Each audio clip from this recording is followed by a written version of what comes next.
thing I have my jump pack with me.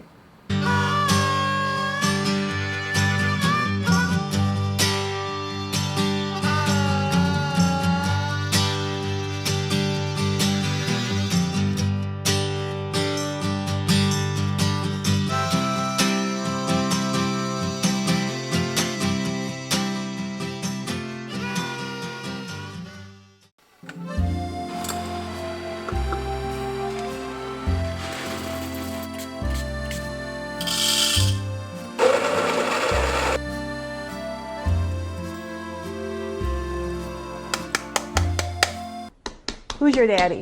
35 times 15 is 525.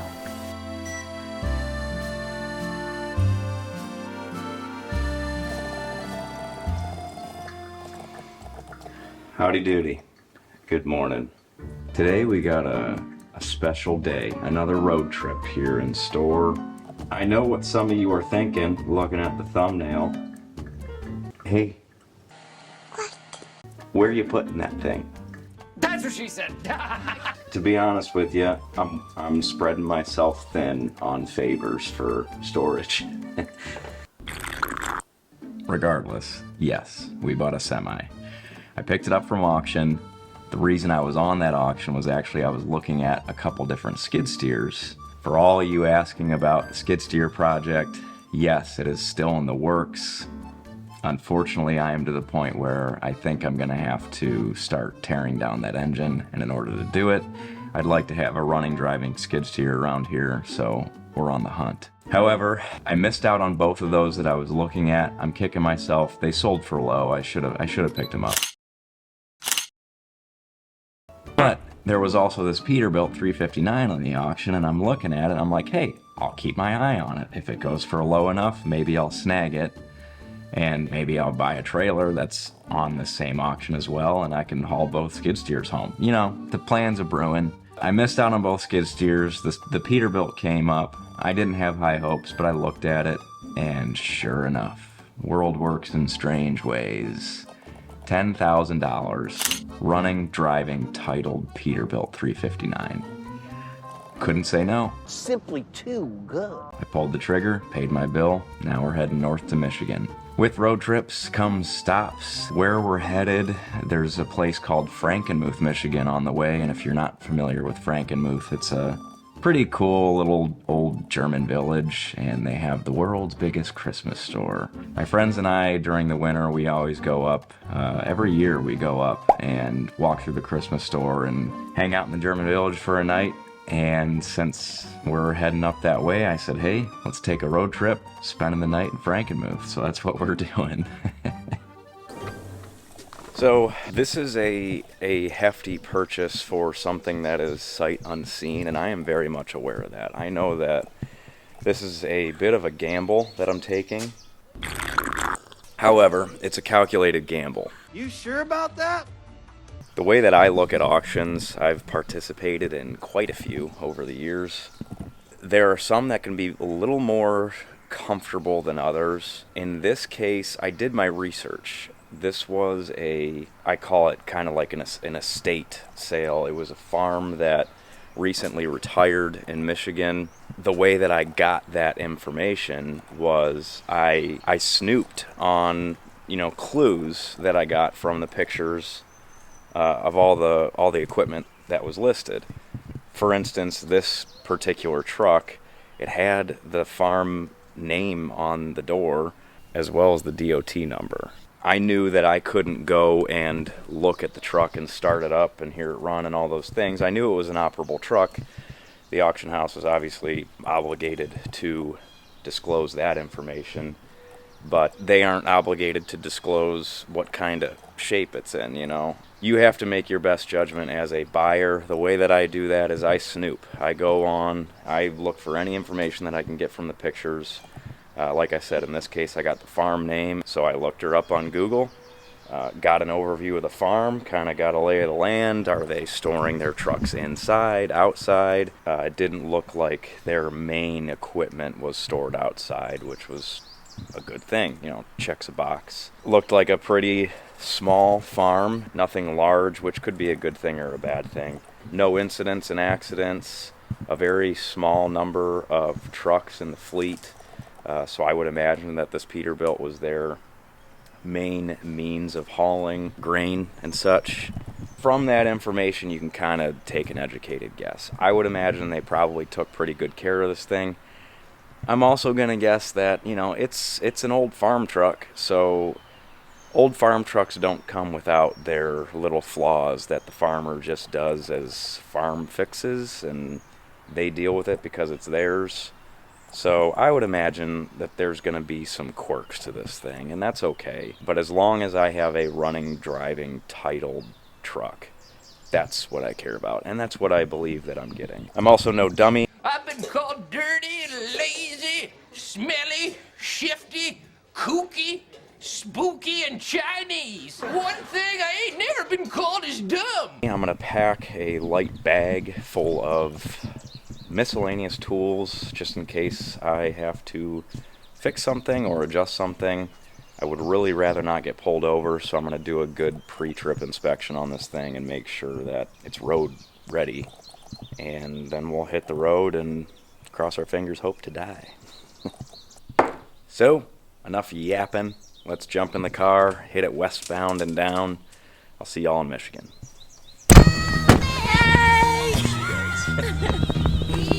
Teeter.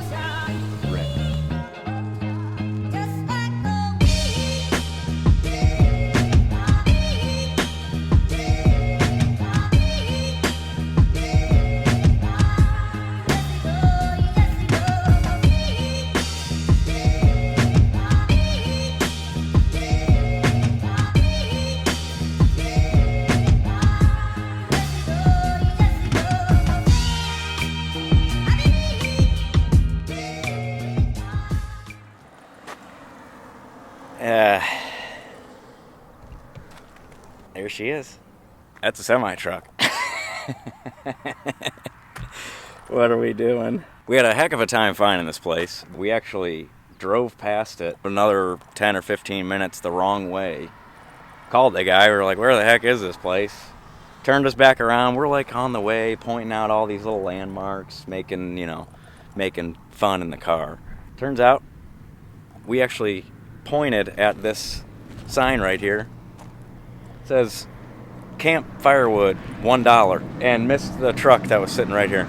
So, here she is. What we got here is a 1980 Peterbilt 359, and it just so happens to have the 400 big cam Cummins in it, as well as an Eaton 13-speed transmission.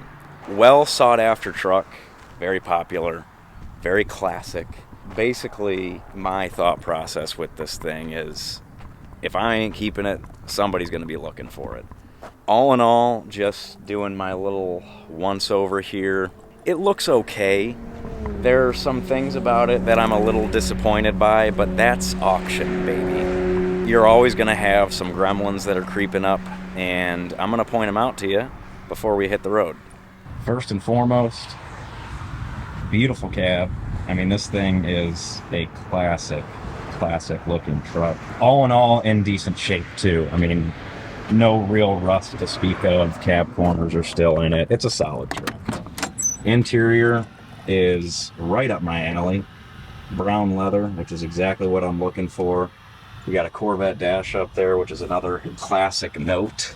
Don't mind all my crap in here. I really packed her in because we got to be hitting the road here soon. All in all, just your standard Peterbilt cab. I mean, nothing, no frills, just real classic looking.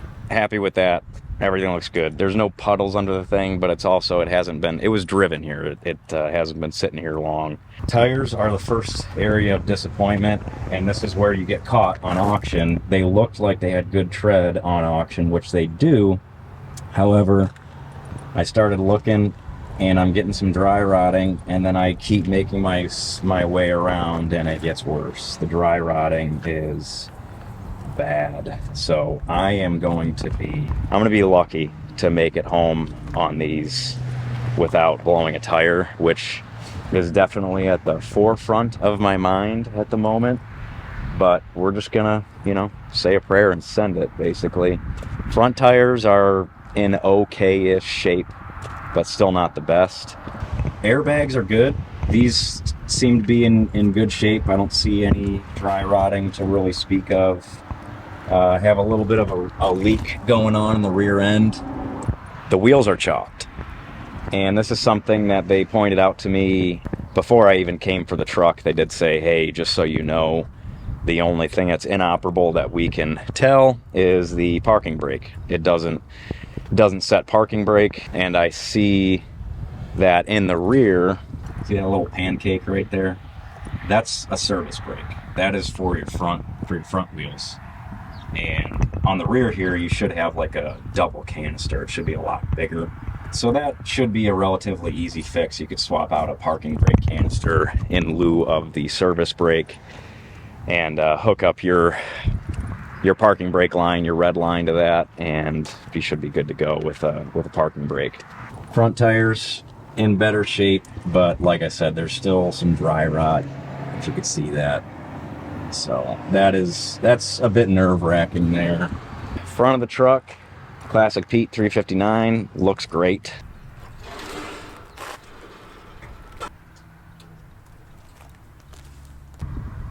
Big cam Cummins. Looks not the best, but not the worst. I'm just gonna get a general overview of this thing, pull the dipstick, and we're gonna fire her up. Filter reads 214,000 miles. Hopefully that's true. That would be great. Last time the oil was changed was in 2019, so she's probably been sitting for a while. Dipstick is over full, but I'll pretend that I did not see that, and we'll call it good. Smells okay. Just kind of peeking back here. Everything looks to be all right. It looks to be in decent shape.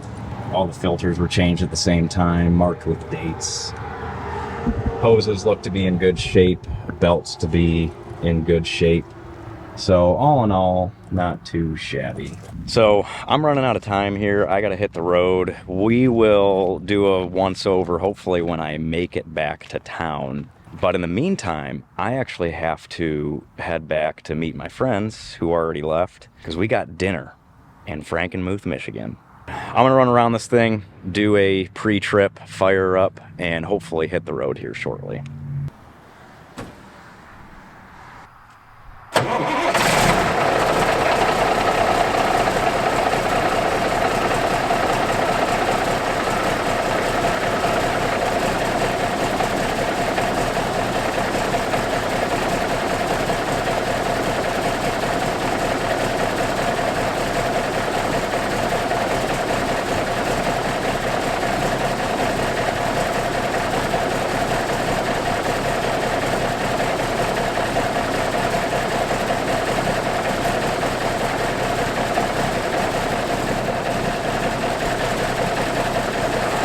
Fires right up. I'm gonna let her warm up. Oil pressure alarm went off as soon as I fired it, which is good. Air pressure alarm is currently going off, which is good. That means it works. So hopefully air will get pressurized and it'll come up to temperature. Give her a little rev here in a little bit and we're gonna hit the road. So gauge wise, I do have oil pressure, which is good. Air and oil alarms went off. Air pressure looks to be good. Odometer does read 219,000 and the hour meter reads 560 hours, which is good news. That means that's probably factual. And that's a low mileage, low hour vehicle. A couple notes that do make me nervous. One, my voltmeter up here is reading 12, which means I'm not charging, and my fuel gauge is reading empty. However, it is switched to my right-hand side, which I did look down there, and it is all the way full, which is great. Huge steaming ball of foreshadowing. Other than that, I'm gonna let this thing warm up, and we're gonna stab her on the road.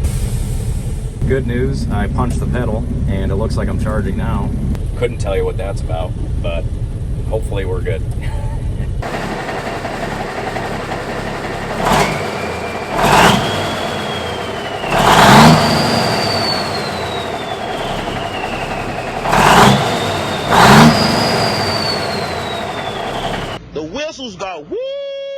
like, whoa, whoa.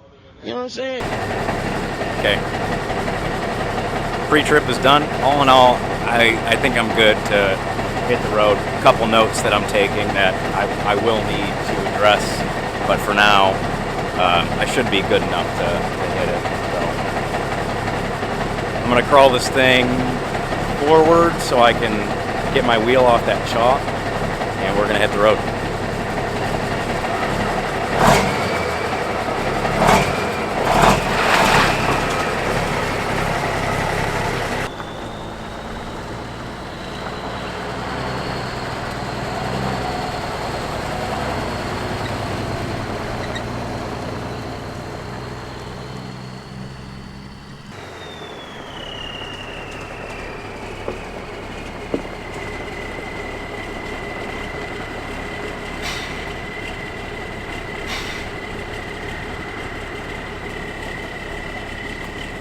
Another note worth noting. 1, that smell is fantastic. 2, this thing is loaded with spiders.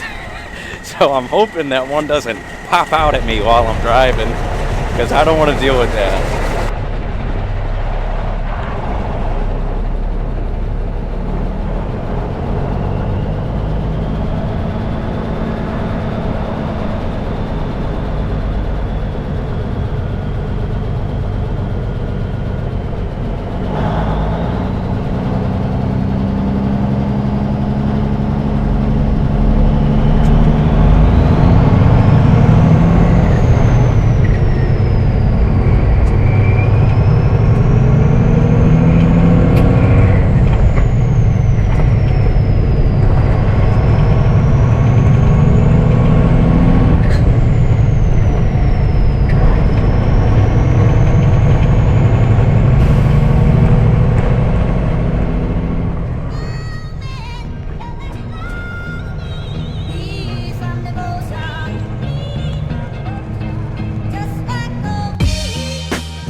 We're in it now. It's we're about 50 miles in, about halfway, and so far so good. Knock on wood.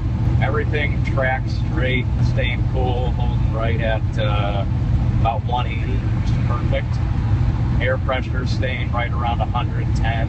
Voltage 13. Oil pressure steady 22, 24. So all in all, tracking good. So hopefully this keeps up and we make it back safe. I'm gonna get off my phone and get to driving, but I'll catch up with you guys soon.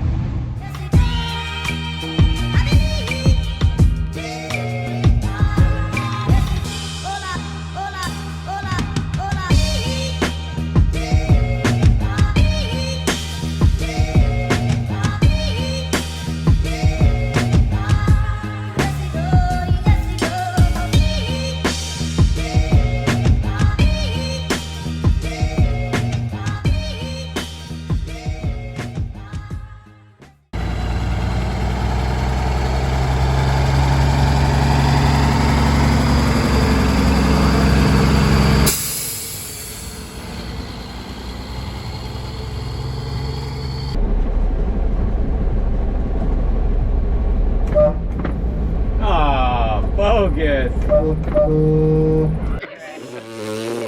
Oh, somebody stepping a duck? I guess I really don't know what Christmas is all about.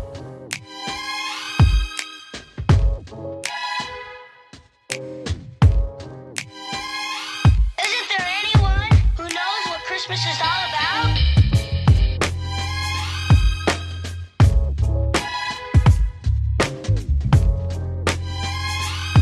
I can tell you what Christmas is all about. Chestnuts roasting, Jack Frost nipping at your nose. So I'm offering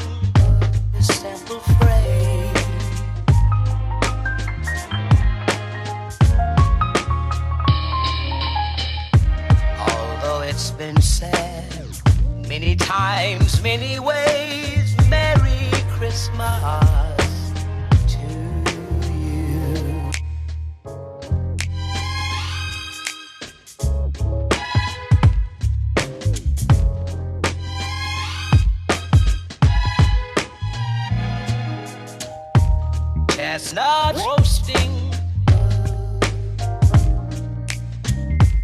Jack Frost nipping at your nose. So I'm offering this simple phrase.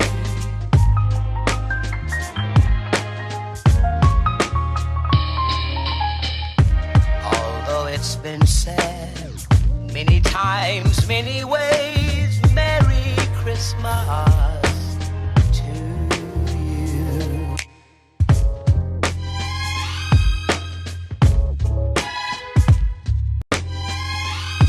I can tell you what Christmas is all about. Although it's been said many times, many ways, Merry Christmas.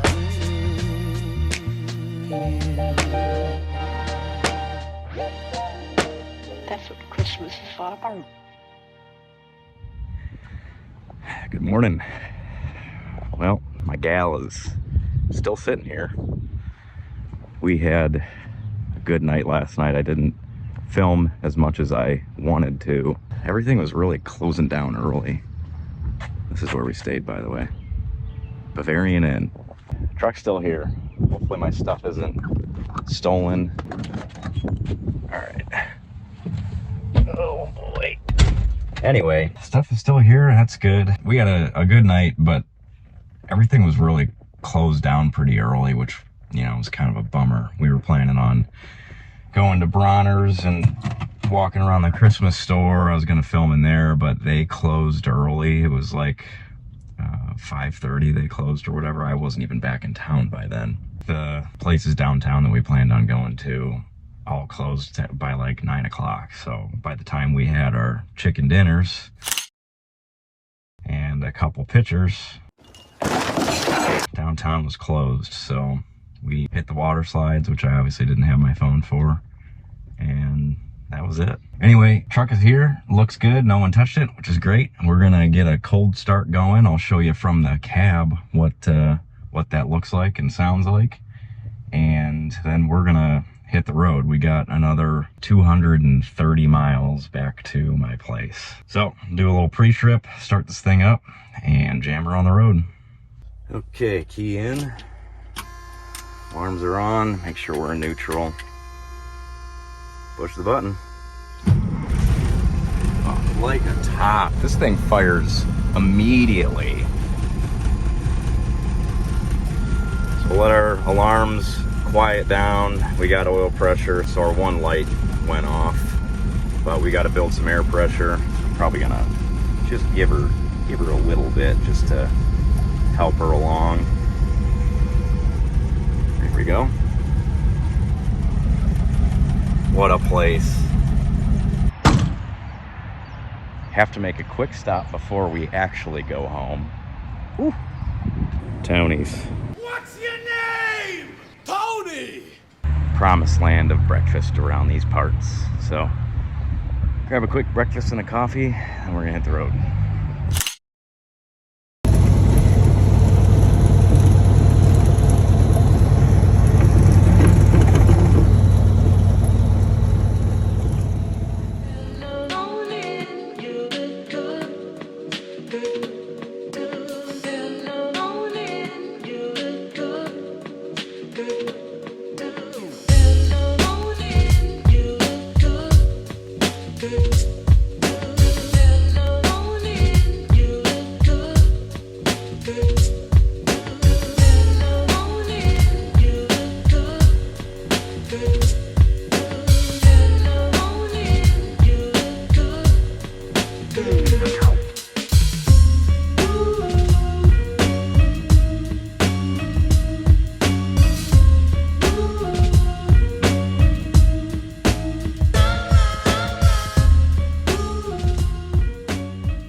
Okay, so we're not broken down yet, but I am stopped about 40 minutes-ish from my destination. The reason being is loss of power. I'm stepping on the throttle, it's acting funny, it's not responsive. If I push the throttle, it'll come up, RPMs will come up, but really slow. It's like it's gutless right now. I'm not sure what's going on. Oil pressure, temperature, everything's steady. Gonna pop the hood and just check things out. I might just, I don't know. I don't know if I just gotta let it cool down for a little bit and then fire back up. So I'm just making my rounds. Everything feels okay. The rear end feels a little toasty. Feels a little warm. I'm not sure what's going on there. Definitely gonna be worth checking. Might be low on fluid. Not sure, but let it cool down for a little bit and see if we can't get it back on the road. Okay. Now that I got my sweat in for the day, here's what I'm thinking. I think I was duped on the full tank of fuel over there. Twisted the cap off, it looked full, good to go, that's great. Didn't really check it because I knew it was full. The switch in the cab was switched to right-hand side tank, which is that one. So I figured, hey, you know, I'll definitely be able to make it, whatever this trip ends up being, 400 miles with a full tank of fuel. That's a lot of fuel. I also, you know, knocked on this one, took a peek as much as I could see, and it looked empty. I'm having these throttle response issues. I tried letting it cool down, fire back up, nothing different, starving for fuel. I tried flipping the switch, maybe it's backwards. Flip the switch, still nothing. And I get out of the cab, look in this side, I'm like, it's full, you know, it looks okay. Maybe there's a Dollar Tree down the street. I'll grab a gas can and come over here, crack open the bottom, see if I can't, you know, maybe it's a fuel sending issue, see if I can't fill my can with this fuel and put it in this tank. Well, I cracked her open and she is jelly. That fuel has been sitting in there for a very, very long time. So long story short, there's a fuel station about a half a mile down the road. So I got my tricep workout in. Unfortunately, they didn't have any 5-gallon cans, so I'm gonna be thin here. I got 2 gallons of diesel. Hopefully it'll be enough just to get the thing started and ran over to the fuel station over there. Also, hopefully this is my issue, because I still don't know. By the way, these 2 cans, $40, not including the fuel. I will say I am thankful that I'm in a safe spot. I was able to pull into a Napa Auto Parts, where worst case scenario, if I gotta leave this thing here, I'm sure they won't mind. Walking distance to a fuel station. So all in all, I'm grateful. It could be a lot worse. There's obviously gonna be kinks with this thing that I gotta figure out. So let's cross our fingers, turn the key, and hope to the Lord that that was my issue.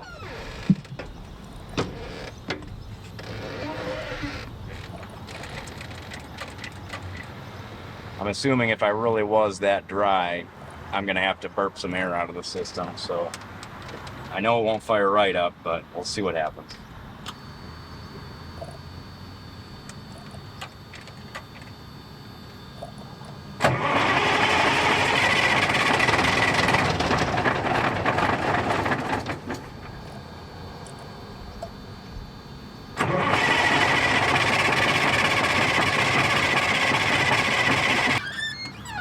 Good thing I have my jump pack with me. Sorry, I missed it on camera. We're running, but if that was it, then I definitely don't have long because there's not much fuel in there. So I gotta make haste, get over to the fuel station, see if we can't put this thing back on the road. All right. We did it. We did it, Joe. At the fuel station, just filled up expensive diesel here. So, I mean, like 60 cents more than it's been the entire trip. But hey, I'm gonna take a win as it is. Let's hit the road and get this thing home.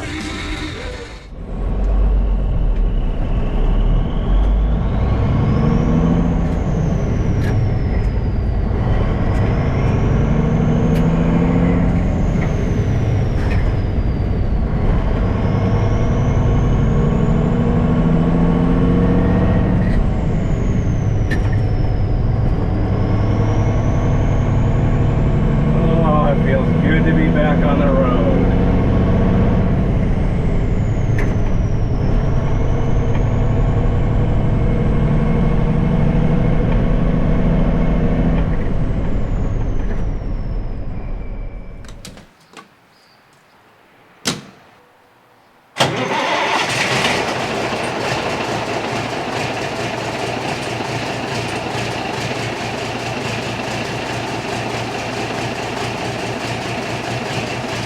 This thing fires up like now, whenever you want it to, which is a little ironic when I died the other day.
Well, there you have it.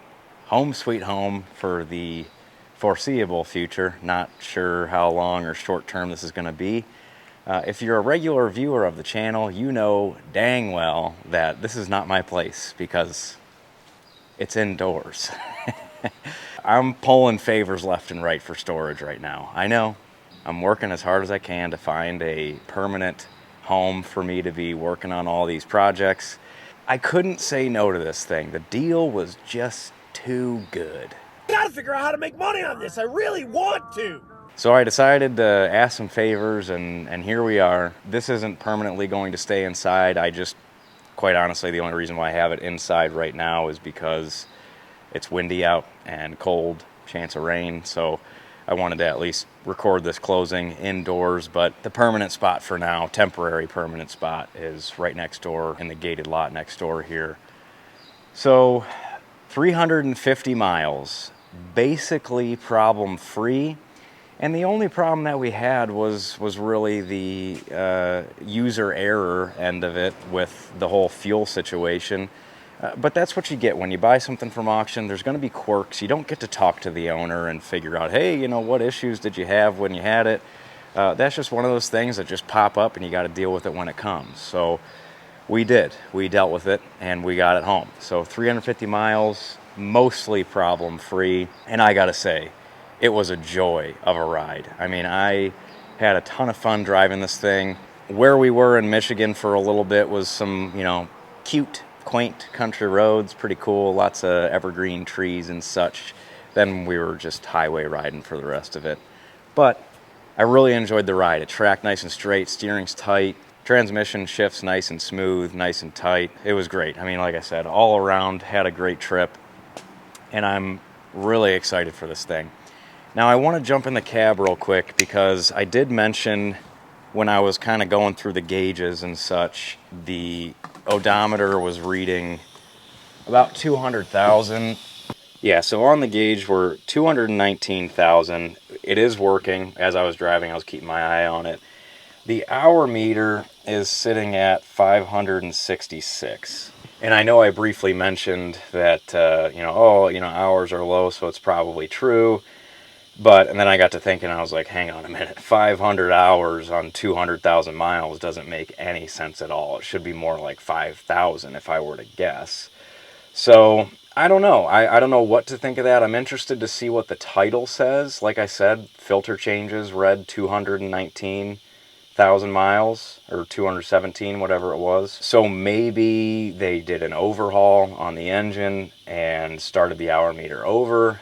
I don't know. It's tough to say. What I do know is it fires right up, it runs like a champ, and it drives phenomenally. So, quite frankly, yes, I would be curious to know what kind of mileage and hours are on this unit, but I don't really care for my sake to an extent because from what I can tell, it's tip-top. You know what I mean?